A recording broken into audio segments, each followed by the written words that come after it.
આપણે વાત કરીએ તો યુએસ, યુકે, કેનેડા બધા લોકોને એવું હોય કે યુએસ, યુકે, કેનેડાનું જે સાયન્સ મેડિકલ સાયન્સ છે એ એકદમ હાઈ એન્ડ હોય છે અને જે ફેસિલિટીઝ છે એ ઇન્ડિયામાં ફેસિલિટીઝ નથી મળતી. ના, એવું નથી. ઇન્ડિયામાં પર્ટિક્યુલરલી ઇવન ઇન ગુજરાત, અમદાવાદમાં જે પણ ટ્રીટમેન્ટ, એડવાન્સ ટેકનોલોજી જે યુએસ, યુકે, કેનેડામાં અવેલેબલ છે એ આપણા અમદાવાદમાં પણ મળે છે. એટલે જે પણ કોઈ પણ મેડિકલ પ્રોસિજર્સ કરવામાં આવતી હોય આઈવીએફની, કોઈ પણ જાતની મેડિકલ પ્રોસિજર્સ, તો એનો સક્સેસ રેટ, એનો recovery rate is similar two આ બધા ઇન્ટરનેશનલ કન્ટ્રીઝ પ્રમાણે હોય છે. બીજા 2-3 કારણો જે અગત્યના છે કે મોટાભાગના જે કપલ્સ યુએસ, યુકે, કેનેડા, આફ્રિકાસ રહેતા હોય છે, યુઝ્યુઅલી એ ન્યુક્લિયર ફેમિલીમાં રહેતા હોય, એટલે એમને એક કેરિંગ એન્વાયરમેન્ટ મળતું હોય જ્યારે એ લોકો ગુજરાતમાં આવીને ટ્રીટમેન્ટ કરાવતા હોય છે. સેકન્ડ, ઘણી વખત આપણે સાંભળ્યું હશે કે ભાઈ એમને સીટી સ્કેન કરાવવાનો કીધું અને સીટી સ્કેનનો રિપોર્ટ 6 મહિને આવવાનો છે. આપણે એકદમ કન્વિનિયન્સથી પેશન્ટને ટાઈમસર એપોઇન્ટમેન્ટ, ટ્રીટમેન્ટ મળી જતી હોય છે. Third, cost. જે કોસ્ટ હોય છે એ યુએસ, કેનેડા, જે પણ આફ્રિકન કન્ટ્રીઝમાં થતી હોય છે એના કરતાં 10th ભાગની કોસ્ટમાં એ જ સારી ટેકનોલોજીથી એમને ટ્રીટમેન્ટ કરી આપી શકતા હોઈએ છીએ.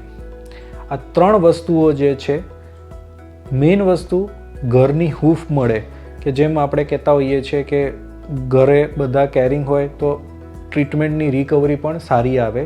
આ એક અગત્યનું પાસું છે અહીંયા ટ્રીટમેન્ટ કરાવવા પાછળ. Can IVF baby conceive naturally? Yes. ઘણા બધા દંપતીનો એક ક્વેશ્ચન હોય કે મને આઈવીએફ કરી સર તો મારા બચ્ચાનું શું થશે? એને આઈવીએફ કરાવવું જ પડશે? ના, એવું નથી હોતું. આઈવીએફમાંથી પણ જે બાળકો થતા હોય એમને કુદરતી રીતે પણ પ્રેગ્નન્સી રહી શકતી હોય છે. Most difficult part of IVF, જ્યારે કપલનું આઈવીએફ કરવામાં આવે છે, ટ્રાન્સફરની પ્રોસેસ પતી જાય પછી જે રિઝલ્ટ માટે 15 દિવસ વેઇટ કરવાના હોય છે, એ આઈવીએફનો મોસ્ટ ડિફિકલ્ટ પાર્ટ છે એ દંપતી માટે. કારણ કે એમનામાં મગજમાં એક જ વસ્તુ ચાલતી હોય છે, શું થશે, શું થશે. Do you know what is the complication of IVF? Yes, there are the few complications that happen in the IVF that known as a OHSS, Ovarian Hyperstimulation Syndrome, જેમાં પેશન્ટને પેટમાં પાણી ભરાઈ જાય, ફેફસામાં પાણી ભરાઈ જાય, આવા પ્રોબ્લેમ થતા હોય છે. આનું કાંઈ નિરાકરણ છે? યસ. આ વસ્તુને 100% તમે ટાળી શકતા હો છો, જેને અમે ઓલ ફ્રી સાયકલ કહેતા હોઈએ છીએ. વર્લ્ડના મોસ્ટ ઓફ ધ ક્લિનિક્સ છે એ 0 એટલે OHSS ફ્રી ક્લિનિક તરીકે હવે કામ કરી રહ્યા છે. તો આઈવીએફના કોઈ પણ કોમ્પ્લિકેશન્સથી ડરવાની જરૂર નથી. If IVF is 100% successful in the one attempt, આઈવીએફનો શું દરેક પ્રયત્ન 100% સક્સેસ આપે છે? ના. આઈવીએફના દરેક એટેમ્પ્ટની સફળતાની શક્યતાઓ હોય છે, જે માતાની ઉંમર, પુરુષના સ્પર્મ કાઉન્ટ અને બીજા ઘણા બધા ફેક્ટર્સ ઉપર આધાર રાખતી હોય છે. નોર્મલી દરેક એટેમ્પની સફળતાની શક્યતા 35થી 45% વચ્ચે રહેતી હોય છે. દરેકને આઈવીએફમાં એક પ્રશ્ન હોય કે શું મારા જ હસબન્ડના સ્પર્મ ઉપયોગ કરવામાં આવશે કે નહીં? હા, અમે આઈવીએફમાં એકદમ ચોકસાઈપૂર્વક ધ્યાન રાખતા હોઈએ છીએ કે કોઈપણના જીનેટિક્સ એટલે સ્પર્મ અને એગ્સ બીજા જોડે મિક્સઅપ ન થાય અને તમારા હસબન્ડના સ્પર્મ સારા હશે તો એ જ ઉપયોગ કરવામાં આવશે. આઈવીએફમાં બધાનો એક પ્રશ્ન રહેતો હોય છે કે મારું સિમેન સેમ્પલ કઈ રીતે કલેક્ટ કરવામાં આવશે.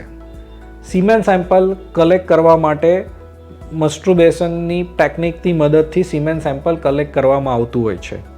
ઘણા બધાને એ પણ પ્રશ્ન રહેતો હોય છે કે હું ઘરેથી પણ સિમેન કલેક્ટ કરી શકું, મારા વાઈફને પણ લઈ જઈ શકું કે નહીં સિમેન કલેક્શન રૂમમાં? હા, તમે ઘરેથી પણ સિમેન કલેક્ટ કરી શકતા હો છો, તમારા વાઈફને પણ સિમેન કલેક્શન માટે લઈ શકતા હો છો અને તમે હોસ્પિટલમાં પણ સિમેન કલેક્શન રૂમ હોય ત્યાં પણ સિમેન આપી શકતા હો છો. એમાં તમારી સફળતાના દરમાં કોઈ પણ ફરક પડતો નથી હોતો. શું આઈવીએફ એક સેફ ટ્રીટમેન્ટ છે? હા, દુનિયામાં લાખો બાળકો આઈવીએફથી થયેલા છે અને આઈવીએફની માતા કે બાળક ઉપર એમની કોઈ અસર હોતી નથી. આઈવીએફ જે નિસંતાન દંપતી હોય છે એમના ઘરમાં ખુશી લાવવાનું એક માધ્યમ છે. આઈવીએફથી થતા બેબીઝનો આઈક્યુ નોર્મલ હોય? હા, ડેફિનેટલી. ઘણા બધા બેબીઝ છે જે આજે વર્ષો પહેલાં બોર્ન થયેલા છે અને એ એકદમ સારી પોઝિશન્સ ઉપર છે. ઘણા બધા સેલિબ્રિટીઝ હવે ઓપન અપ થયા છે કે અમારા બાળકો પણ આઈવીએફથી થયેલા છે. કોણે આઈવીએફ એવોઇડ કરવું જોઈએ? આ પ્રશ્નનો આન્સર કોઈ જ નથી. દરેક લોકો જે નિસંતાનતાથી પીડિત હોય અને એમને કોઈ પણ તકલીફ ન હોય, કોઈ મેડિકલી, ફિઝિકલી, તો એમને આઈવીએફ એવોઇડ કરવાનો કોઈ પ્રશ્ન નથી હોતો. શું આઈવીએફ બહુ મોંઘી પ્રોસિજર છે? ના, આઈવીએફ એ એડવાન્સ ટેકનોલોજી છે ફર્ટિલિટીની ટ્રીટમેન્ટ માટે. એ બહુ મોંઘી સારવાર નથી. આઈવીએફની એવરેજ કોસ્ટ હોય છે જે 1 લાખ રૂપિયાથી 1.5 લાખ રૂપિયાની વચ્ચે થતી હોય છે. આઈવીએફની કોસ્ટ ઘણા લોકોની વધારે એટલા માટે થતી હોય છે કે એમને કયા ફેક્ટર માટે આઈવીએફ કરાવવાનું થતું હોય, એ કોઈ એડવાન્સ પ્રોસિજરની જરૂર પડતી હોય, તો એ એડવાન્સ પ્રોસિજરની કોસ્ટ જ્યારે એડ થતી હોય એના કારણે આઈવીએફની પ્રોસિજર મોંઘી થતી હોય છે.